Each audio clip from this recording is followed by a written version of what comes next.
In January 1986, the Voyager 2 spacecraft provided humanity's first and only close-up view of the planet Uranus. After a decade spent traveling through the outer solar system, the data hitting mission control screens was expected to confirm existing models of how ice giants functioned.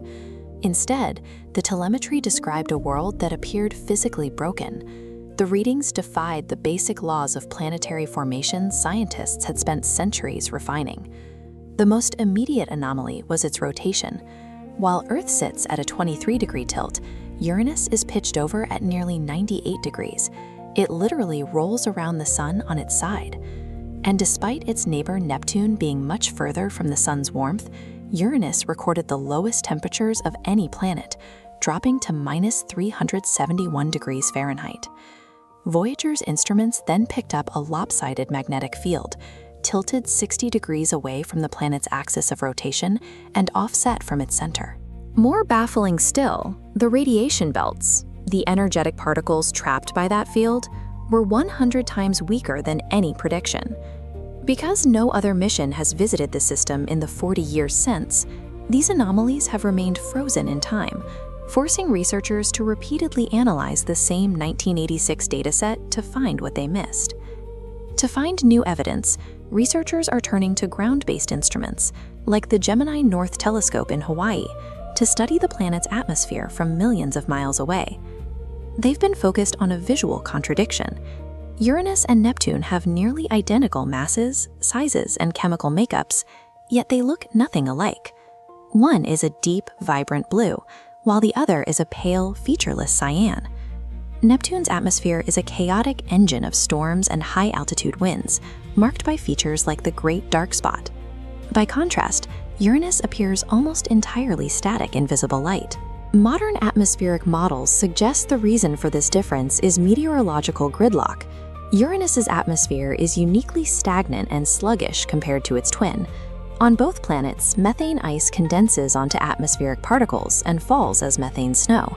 Because Neptune is so turbulent, it churns these particles deep into its interior, keeping the air clear. On Uranus, the lack of storms allows a thick aerosol haze to build up and remain trapped in the upper atmosphere. This excess haze reflects more sunlight back into space, which bleaches the planet's appearance. It's only when we look through an infrared view that we can see the active features hidden beneath that pale, washed-out exterior. The planet's featureless look isn't a sign that it's boring, it's proof of an atmosphere that has essentially stalled. Understanding the haze explains the color, but it doesn't account for the invisible anomalies Voyager recorded, specifically those missing radiation belts. To simulate how charged particles move inside such a lopsided system, physicists applied the Boris algorithm, a computational tool designed to track particle behavior in complex magnetic environments. Simulations reveal that because the magnetic field is asymmetrical, particles change speed, creating dense radiation clusters and extremely sparse pockets. The radiation wasn't missing, it was uneven. Voyager 2 simply flew through a sparse region, skewing the single localized measurement. While we can now simulate the magnetic field, the most violent mystery remains the 98-degree tilt that leaves half the planet in darkness for 42 years at a time. The leading theory suggests that a massive planetary impact early in the solar system's history physically knocked the planet over, rearranging its interior and likely creating its lopsided magnetic field in the process.